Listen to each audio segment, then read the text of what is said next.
Sufferings of the Pioneers, Emigration to Boonesborough, New Perils Transylvania Company Beneficence of its laws interesting incident infamous conduct of Great Britain attack on the fort, reinforcements, Simon Kenton and his sufferings Mrs. Harvey. The fortress at Boonesborough consisted of 10 strong log huts arranged in a quadrangular form, enclosing an area of about 1/3 of an acre. The intervals as before stated between the huts were filled with strong palisades of timber, which like the huts themselves were bulletproof. The outer sides of the cabins together with the palisades formed the sides of the fort exposed to the foe. Each of these cabins was about 20 feet in length and 12 or 15 in breadth.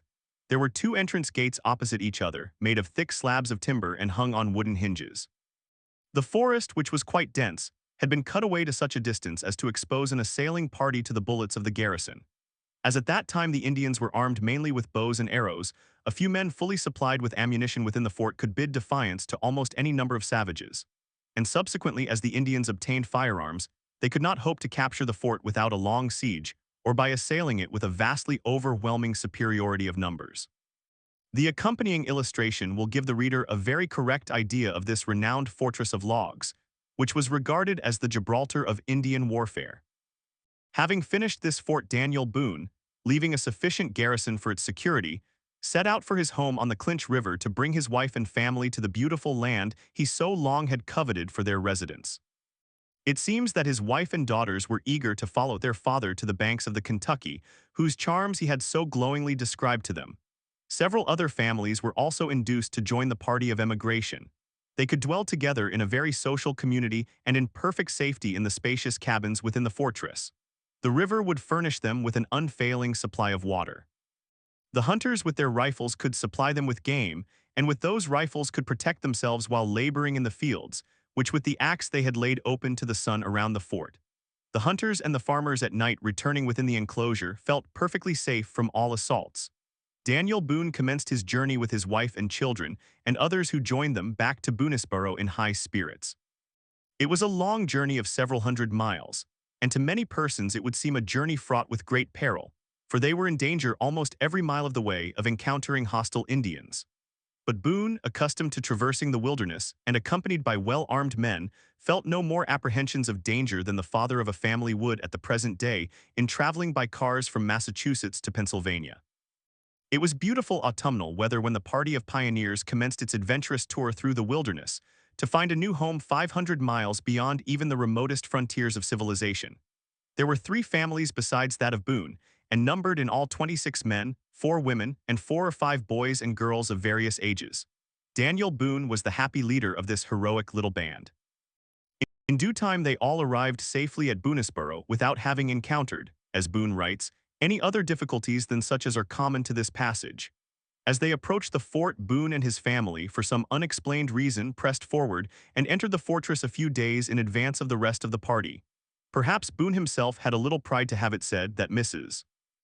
Boone and her daughter were the first of her color and sex that ever stood upon the banks of the wild and beautiful Kentucky. A few days after their arrival, the emigrants had a very solemn admonition of the peril which surrounded them, and of the necessity of constant vigilance to guard against a treacherous and sleepless foe.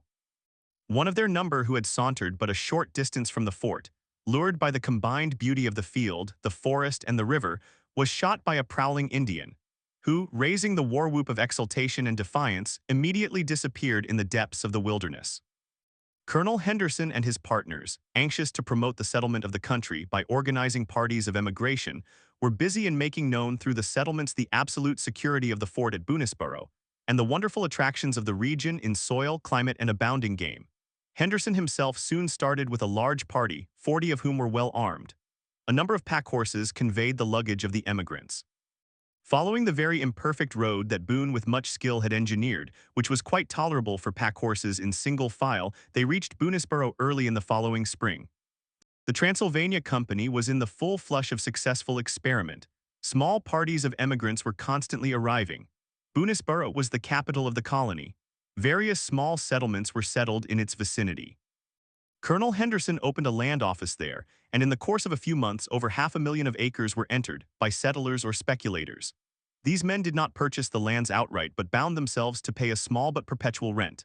The titles, which they supposed to be perfectly good, were given in the name of the proprietors of the colony of Transylvania in America. Soon 4 settlements were organized called Boonesborough, Harrodsburg, Boiling Spring, and St. Asaph.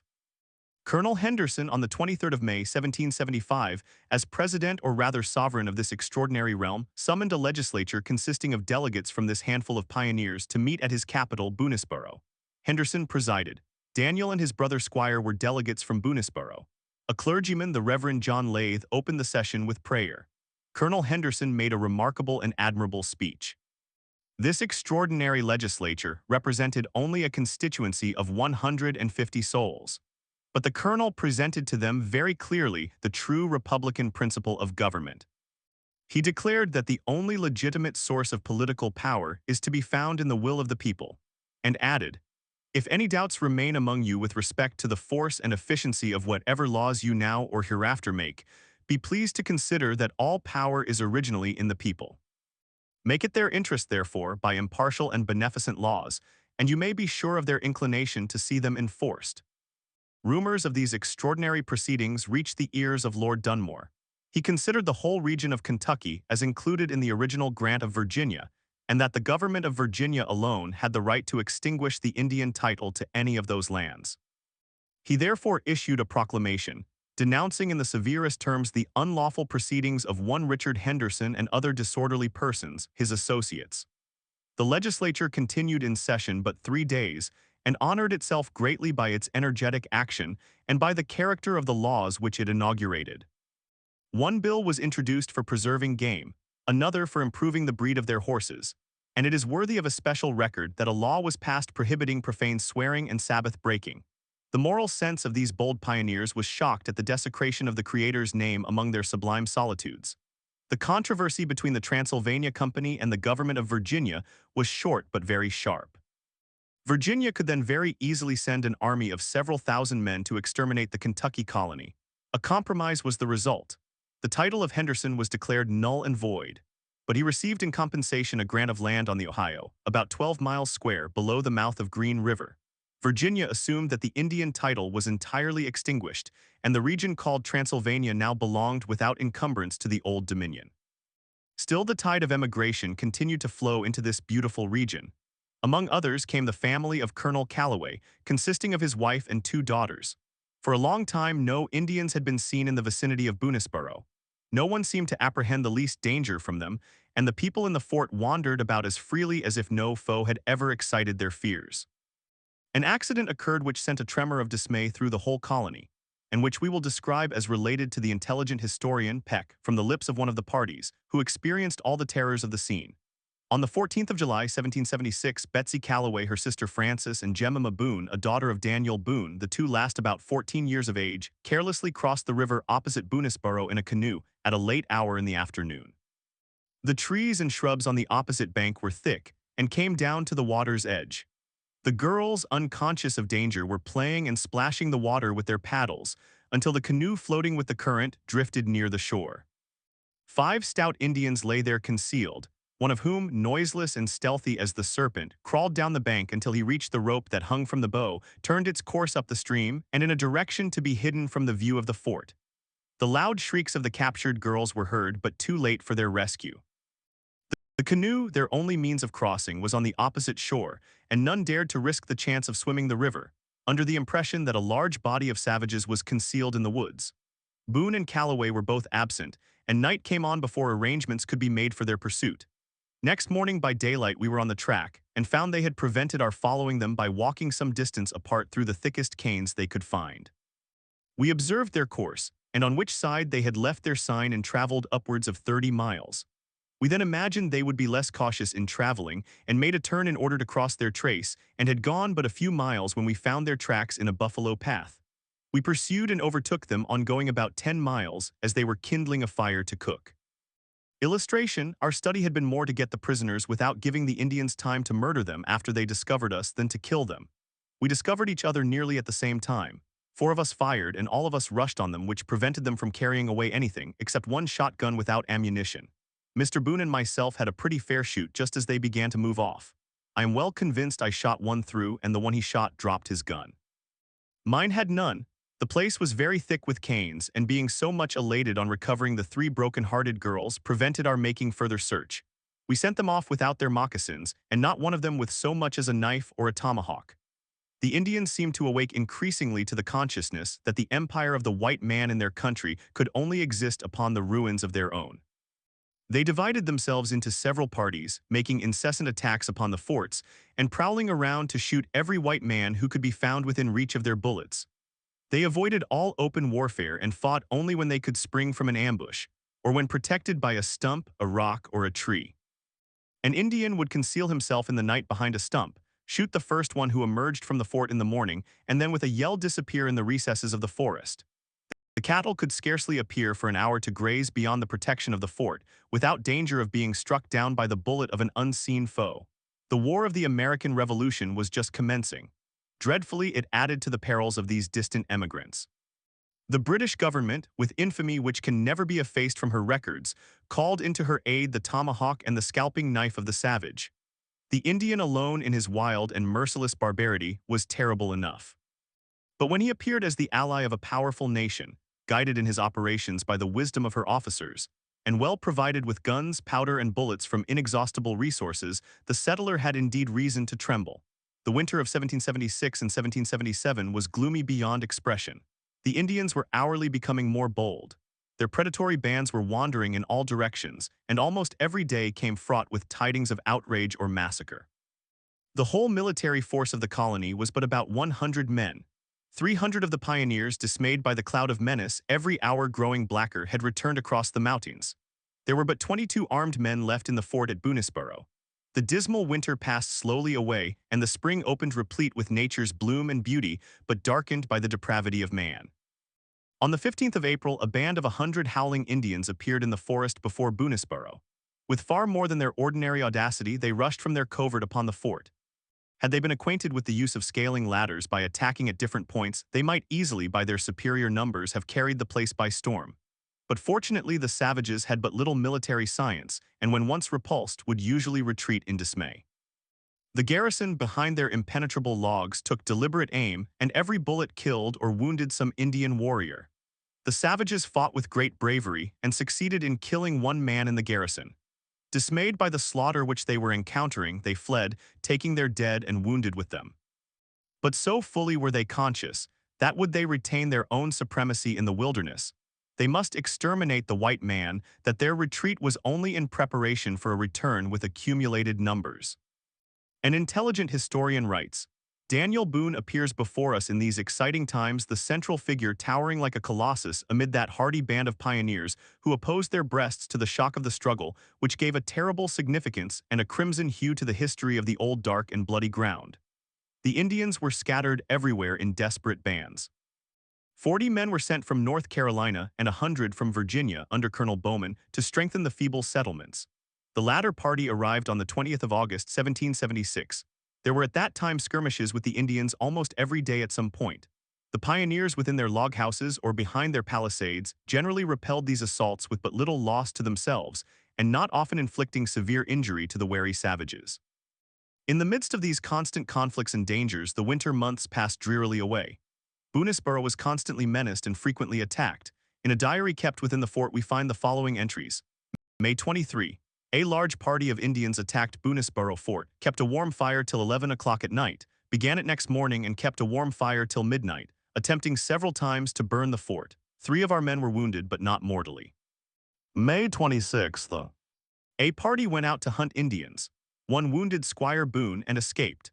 Very cruel warfare was now being waged by the majestic power of Great Britain to bring the revolted colonies back to subjection to their laws. As we have mentioned, they called into requisition on their side the merciless energies of the savage, openly declaring to the world that they were justified in making use of whatever weapons God and nature might place in their hands. From the strong British garrisons at Detroit, Vincennes, and Kaskaskia, the Indians were abundantly supplied with rifles, powder, and bullets, and were offered liberal rewards for such prisoners and even scalps as they might bring in. The danger which threatened these settlements in Kentucky was now such as might cause the stoutest heart to quail.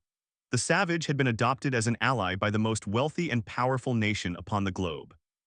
His marauding bands were often guided by the intelligence of British officers. Boone organized what might be called a corps of explorers to go out two and two, penetrating the wilderness with extreme caution in all directions to detect any indication of the approach of the Indians. One of these explorers, Simon Kenton, acting under the sagacious counsel of Colonel Boone, had obtained great and deserved celebrity as among the most heroic of the remarkable men who laid the foundation of the state of Kentucky. It would be difficult to find in any pages of romance incidents of more wonderful adventure, or of more dreadful suffering or stories of more miraculous escape, than were experienced by this man. Several times he was taken captive by the Indians, and though treated with great inhumanity, succeeded in making his escape. The following incident in his life, occurring about this time, gives one a very vivid picture of the nature of this warfare with the Indians. Colonel Bowman sent Simon Kenton with two other men, Montgomery and Clark, on an exploring tour. Approaching an Indian town very cautiously in the night, on the north side of the Ohio River, they found a number of Indian horses in an enclosure. A horse in the wilderness was one of the most valuable of prizes. They accordingly each mounted an animal, and not daring to leave any behind which would aid the Indians to pursue them, by hastily constructed halters they led the rest. The noise which the horses made awoke the Indians, and the whole village was at once in a state of uproar. The mounted adventurers dashed through the woods and were soon beyond the reach of the shouts and the yells which they left behind them. They knew, however, full well that the swift-footed Indian warriors would be immediately on their trail. Without a moment's rest they rode all night, the next day and the next night, and on the morning of the second day reached the banks of the Ohio River. The flood of that majestic stream flowed broad and deep before them, and its surface was lashed into waves by a very boisterous wind. The horses could not swim across in such a gale, but their desire to retain the invaluable animals was so great that they resolved to wait upon the banks until sunset, when they expected the wind to abate. Having been so well mounted and having such a start of the Indians, they did not suppose it possible that their pursuers could overtake them before that time. Night came, but with it an increase of the fury of the gale, and the stream became utterly impassable. Early in the morning, Kenton, who was separated from his companions, observed 3 Indians and a white man, well mounted, rapidly approaching. Raising his rifle, he took steady aim at the breast of the foremost Indian and pulled the trigger. The powder flashed in the pan. Kenton took to his heels, but was soon overtaken and captured. The Indians seemed greatly exasperated at the loss of their horses. One seized him by the hair and shook his head till his teeth rattled. The others scourged him severely with their ramrods over the head and face, exclaiming at every blow, "Steal Indian hoss, hey!" Just then Kenton saw Montgomery coming boldly to his assistance. Instantly 2 Indian rifles were discharged and Montgomery fell dead. His bloody scalp was waved in the face of Kenton with menaces of a similar fate. Clark had sought safety in flight. Kenton was thrown upon the ground upon his back. His neck was fastened by a halter to a sapling. His arms, extended to their full length, were pinioned to the earth by stakes. His feet were fastened in a similar manner. A stout stick was passed across his breast, and so attached to the earth that he could not move his body. All this was done in the most violent and cruel manner, accompanied by frequent cuffs and blows, as the maddened Indians called him in the broken English which they had acquired, a tife, a hostile, a rascal, which expressions the Indians had learned to intersperse with English oaths. In this condition of suffering, Kenton remained through the day and through the night. The next morning the savages, having collected their scattered horses, put Kenton upon a young colt, tied his hands behind him and his feet beneath the horse's belly, and set out on their return. The country was rough, and Kenton could not at all protect himself from the brambles through which they passed. Thus they rode all day.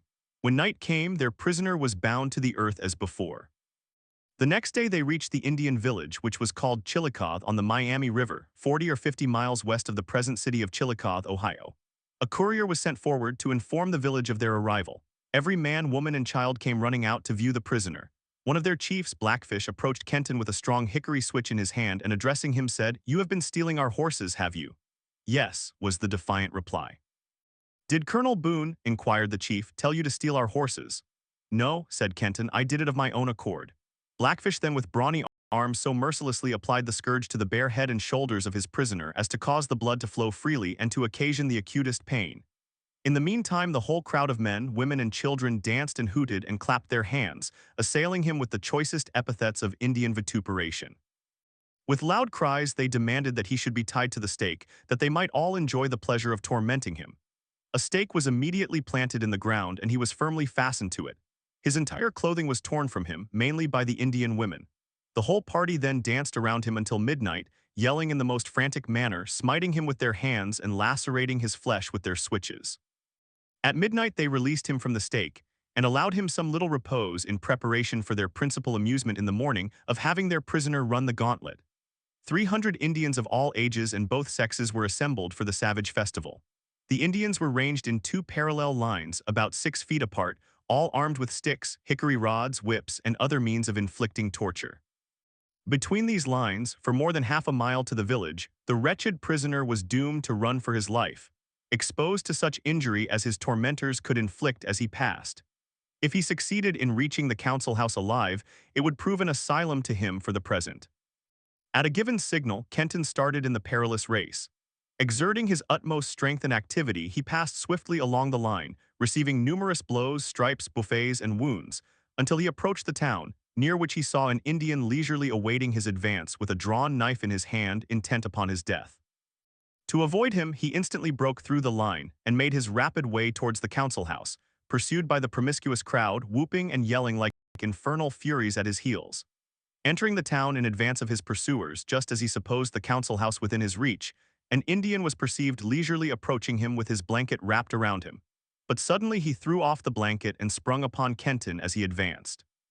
Exhausted with fatigue and wounds, he was thrown to the ground, and in a moment he was beset with crowds, eager to inflict upon him the kick or blow which had been avoided by breaking through the line. Here beaten, kicked, and scourged until he was nearly lifeless, he was left to die. B. MacDonald's Sketches. A few hours afterwards he was supplied with food and water and was suffered to recuperate for a few days until he was enabled to attend at the council house and receive the announcement of his final doom. It was here decided that he should be made a public sacrifice to the vengeance of the nation.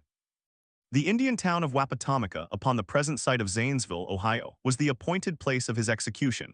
Being in a state of utter exhaustion, his escape was deemed impossible and he was carelessly guarded. In despair he attempted it. He was promptly recaptured and punished by being taken to a neighboring creek where he was dragged through mud and water till life was nearly extinct. Still, his constitutional vigor triumphed and he revived. Wapatomica was a British trading post. Here Kenton met an old comrade. Simon Girty, who had become a renegade, had joined the Indians and had so adopted their dress and manners as hardly to be distinguished from his savage associates. Girty cautiously endeavored to save the condemned prisoner. He represented to the band that it would be of great advantage to them to have possession of one so intimately acquainted with all the white settlements and their resources. A respite was granted. Another council was held. The spirit of Indian revenge prevailed. Kenton was again doomed to death, to be preceded by the terrible ordeal of running the gauntlet. But a British officer, influenced by the persuasions of the Indian chief Logan, the friend of the white man, urged upon the Indian chiefs that the British officers at Detroit would regard the possession of Kenton, with the information he had at his command, as a great acquisition, and that they would pay for him a ransom of at least $100. They took him to Detroit, the ransom was paid, and Kenton became the prisoner of the British officers instead of the savage chieftains.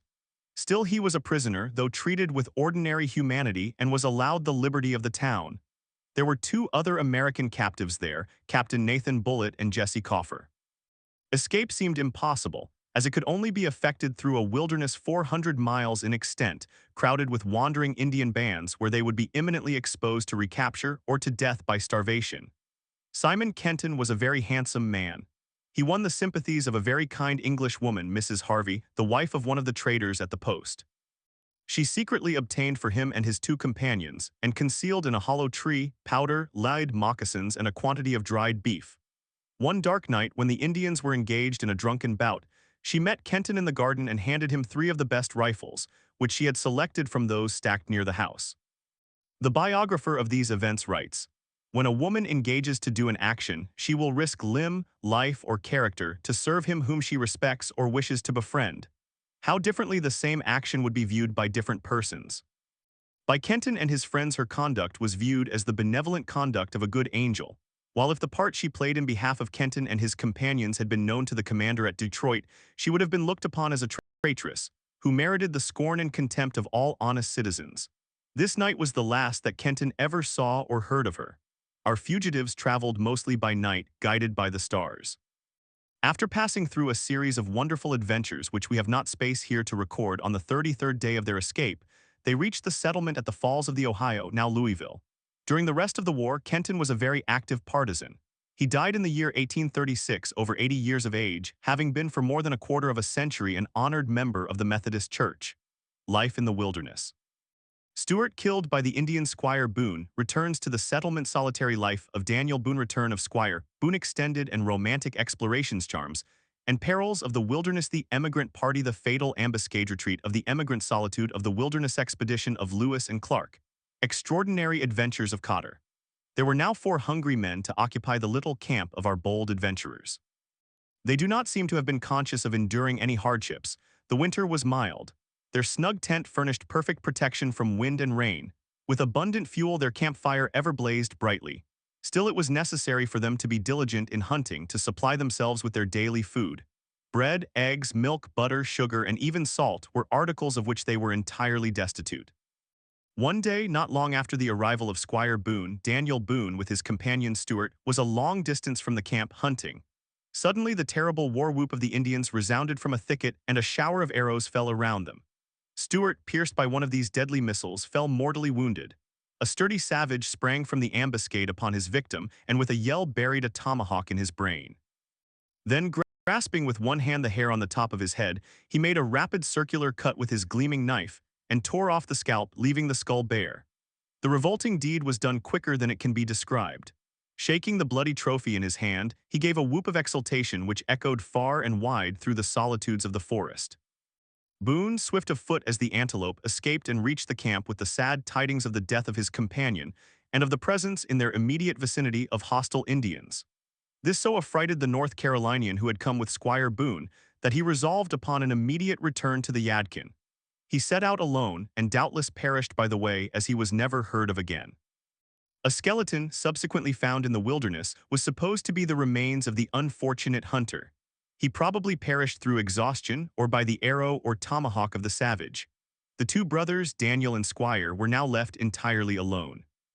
They selected a favorable spot in a wild ravine where they would be the least likely to be discovered by hunting bands, and built for themselves a snug and comfortable log house, in which they would be more effectually sheltered from the storms and cold of winter, and into which they moved from their open camp. Here they remained, 2 loving brothers of congenial tastes, during the months of January, February, March, and April.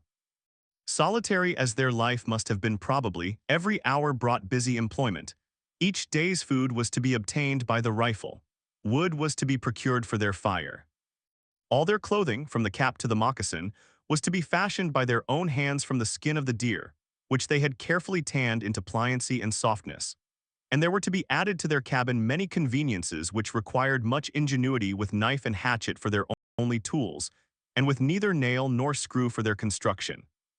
In addition to this, they were under the necessity of being ever on the alert to discover indications of the approach of the Indians. The winter passed away, not only undisturbed, but evidently very happily. It is remarkable that their retreat was not discovered by any of the Indian bands, who in pursuit of game were constantly roving over those rich hunting grounds. As summer's warmth returned, Squire Boone decided to retrace his steps to the Yadkin, to carry to his brother's family news of his safety, and to obtain much-needed supplies of powder and of lead. There is no satisfactory explanation of the motives which could have induced Daniel, after the absence of a year from his home, to remain alone in that solitary cabin. In his autobiography, he has assigned no reason for the extraordinary decision. One of the most judicious of his biographers makes the following statement, which by no means solves the mystery. When the spring came, it was time for another movement. The spring came early, and the awaking to its foliage seemed like the passing from night to the day. The game had reduced their powder and lead, and without these there was no existence to the white man. Again Daniel Boone rises to the emergency. It was necessary that the settlement which they had made should be continued and protected, and it was the duty in the progress of events that one of them should remain to that task. He made the selection and chose himself. He had the courage to remain alone, and while he felt the keenest desire to see his own family, he felt that he had a noble purpose to serve and was prepared for it. See footnote C, Life of Boone by W.H. Bogart. Daniel Boone, in his quaint autobiography, in the following terms alludes to the departure of his brother and his own solitary mode of life during the 3 months of his brother's absence. On the 1st day of May 1770, my brother returned home to the settlement by himself for a new recruit of horses and ammunition, leaving me by myself without bread, salt, or sugar, without company of my fellow creatures, or even a horse or dog. I confess I never before was under greater necessity of exercising philosophy and fortitude. A few days I passed uncomfortably. The idea of a beloved wife and family, and their anxiety on account of my absence and exposed situation made sensible impressions on my heart. 1,000 dreadful apprehensions presented themselves to my view and had undoubtedly exposed me to melancholy if further indulged. One day I took a tour through the country, and the diversity and beauties of nature I met with in this charming season expelled every gloomy and vexatious thought. Just at the close of the day, the gentle gales retired and left the place to the disposal of a profound calm. Not a breeze shook the most tremulous leaf. I had gained the summit of a commanding ridge, and looking around with astonishing delight beheld the ample plain, the beauteous tracts below. On the other hand, I surveyed the famous river Ohio, that rolled in silent dignity, marking the western boundary of Kentucky with inconceivable grandeur. At a vast distance I beheld the mountains lift their venerable heads and penetrate the clouds. I kindled a fire near a fountain of sweet water and feasted on the loin of a buck. The fallen shades of night soon overspread the whole hemisphere, and the earth seemed to gape after the hovering moisture. My roving excursion this day had fatigued my body and diverted my imagination. I laid me down to sleep, and I woke not until the sun had chased away the night. I continued this tour, and in a few days explored a considerable part of the country, each day equally pleased as the first. I returned to my old camp, which was not disturbed in my absence. I did not confine my lodging to it, but often reposed in thick cane brakes to avoid the savages who I believe often visited it, but fortunately for me in my absence. In this situation I was constantly exposed to danger and death. How unhappy such a condition for a man tormented with fear, which is vain if no danger comes, and if it does, only augments the pain. It was my happiness to be destitute of this afflicting passion, with which I had the greatest reason to be affected. The prowling wolves diverted my nocturnal hours with perpetual howlings, and the various species of animals in this vast forest in the daytime were continually in my view. Thus I was surrounded with plenty in the midst of want. I was happy in the midst of dangers and inconveniences. In such a diversity it was impossible I should be disposed to melancholy. No populous city, with all the varieties of commerce and stately structures, could afford so much pleasure to my mind as the beauties of nature I found here. Thus, through an uninterrupted scene of sylvan pleasures, I spent the time until the 27th day of July following, when my brother, to my great felicity, met me, according to appointment, at our old camp. Boone was at this time 36 years of age. He was about 5 feet 10 inches in height, and of remarkably vigorous and athletic frame. His life in the open air, his perfect temperance, and his freedom from all exciting passions gave him constant health. Squire brought back to his brother the gratifying news that his wife Rebecca was in good health and spirits, and cheerfully acquiesced in whatever decision her husband might make in reference to his absence. She had full confidence in the soundness of his judgment and in his conjugal and parental love. The children were all well, and from the farm and the forest the wants of the family were fully supplied. It appears that Squire Boone had succeeded in bringing 1 or 2 horses across the mountains. The abundance of grass kept them in fine condition. Upon the backs of these horses, the pioneers could traverse the treeless prairies without obstruction, and large portions of the forest were as free from underbrush as the park of an English nobleman. Invaluable as these animals were to the adventurers, they greatly increased their perils. They could not easily be concealed. Their footprints could not be effaced, and there was nothing the Indians coveted so greatly as a horse. The 2 adventurers now set out on horseback for an exploring tour to the southwest. Following a line nearly parallel with the Cumberland Range, after traversing a magnificent region of beauty and fertility for about 150 miles, they reached the banks of the Cumberland River. This majestic stream takes its rise on the western slope of the Cumberland Mountains. After an exceedingly circuitous route of 600 miles, running far down into Tennessee, it turns north-westerly again and empties its waters into the Ohio, about 60 miles above the entrance of that river into the Mississippi. It was midsummer. The weather was delightful. The forest free from underbrush, attractive as the most artificial park, and the smooth sweep of the treeless prairie presented before them as enticing a route of travel as the imagination could desire. There were of course hardships and privations, which would have been regarded as very severe by the dwellers in the sealed houses, but none which disturbed in the slightest degree the equanimity of these hardy adventurers. They journeyed very leisurely, 7 months being occupied in the tour. Probably only a few miles were accomplished each day.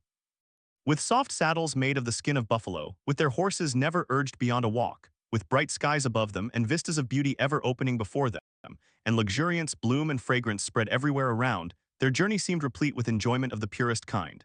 Though it was necessary to practice the extreme of caution, to avoid capture by the Indians, our adventurers do not seem to have been annoyed in the slightest degree with any painful fears on that account. Each morning they carefully scanned the horizon to see if anywhere there could be seen the smoke of the campfire curling up from the open prairie or from the forest. Through the day they were ever on the alert, examining the trails which they occasionally passed to see if there were any fresh footprints or other indications of the recent presence of their foe. At night, before venturing to kindle their own campfire, they looked cautiously in every direction to see if a gleam from an Indian encampment could anywhere be seen. Thus, from the 1st of August to the ensuing month of March, these two bold men traversed, for many hundred miles, an unknown country filled with wandering hunting bands of hostile Indians, and yet avoided capture or detection. If a storm arose, they would rear their cabin in some secluded dell, and basking in the warmth of their campfire wait until the returning sun invited them to resume their journey. Or if they came to some of nature's favored haunts, where Eden-like attractions were spread around them on the borders of the lake, by the banks of the stream, or beneath the brow of the mountain, they would tarry for a few days, reveling in delights which they both had the taste to appreciate. In this way, they very thoroughly explored the upper valley of the Cumberland River. For some reason not given, they preferred to return north several hundred miles to the Kentucky River as the seat of their contemplated settlement. The headwaters of this stream are near those of the Cumberland. It, however, flows through the very heart of Kentucky till it enters the Ohio River, midway between the present cities of Cincinnati and Louisville. It was in the month of March that they reached the Kentucky River on their return. For some time they wandered along its banks searching for the more suitable situation for the location of a colony. The exemption of these men, said W.H. Bogart, from assault by the Indians during all this long period of 7 months in which, armed and on horseback, they seem to have roamed just where they chose, is most wonderful. It has something about it which seems like a special interposition of Providence, beyond the ordinary guardianship over the progress of man. On the safety of these men rested the hope of a nation. A very distinguished authority has declared that without Boone the settlements could not have been upheld and the conquest of Kentucky would have been reserved for the emigrants of the 19th century. Boone having now, after an absence of nearly 2 years, apparently accomplished the great object of his mission. Having, after the most careful and extensive exploration, selected such a spot as he deemed most attractive for the future home of his family, decided to return to the Yadkin and make preparations for their emigration across the mountains. To us now, such a movement seems to indicate an almost insane boldness and recklessness.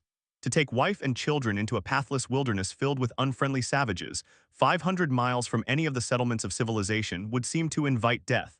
A family could not long be concealed. Their discovery by the Indians would be almost the certain precursor of their destruction.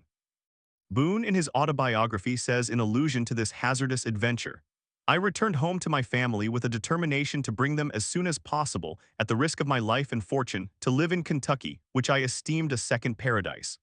The two brothers accomplished the journey safely, and Daniel Boone found his family, after his long absence, in health and prosperity. One would have supposed that the charms of home on the banks of the Yadkin, where they could dwell in peace, abundance, and safety, would have lured our adventurer to rest from his wanderings. And it is probable that for a time he wavered in his resolution. 2 years elapsed ere he set out for his new home in the far west. There was much to be done in preparation for so momentous a movement. He sold his farm on the Yadkin and invested the proceeds in such comforts as would be available on the banks of the Kentucky. Money would be of no value to him there.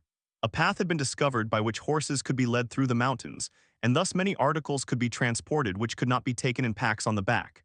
Several of the neighbors, elated by the description which Boone gave of the paradise he had found, were anxious to join his family in their emigration. There were also quite a number of young men rising here and there, who, lured by the romance of the adventure, were eager to accompany the expedition. All these events caused delays. The party of emigrants became more numerous than Boone at first expected. It was not until the 25th of September, 1773, that Daniel Boone, his brother Squire, and quite a large party of emigrants, probably in all men, women, and children not less than 60 in number, commenced their journey across the mountains. There were 5 families and 40 pioneers, all well armed, who were quite at home amid the trials and privations of the wilderness. 4 horses heavily laden led the train through the narrow trails of the forest. Then came in single file the remainder of the party of all ages and both sexes. It must have been a singular spectacle which was presented as this long line wound its way through the valleys and over the ridges. Squire Boone was quite familiar with the path. It was delightful autumnal weather. The days were long and calm, and yet not oppressively hot. There were no gloved gentlemen or delicate ladies in the company. All were hardy men and women accustomed to endurance. Each day's journey was short.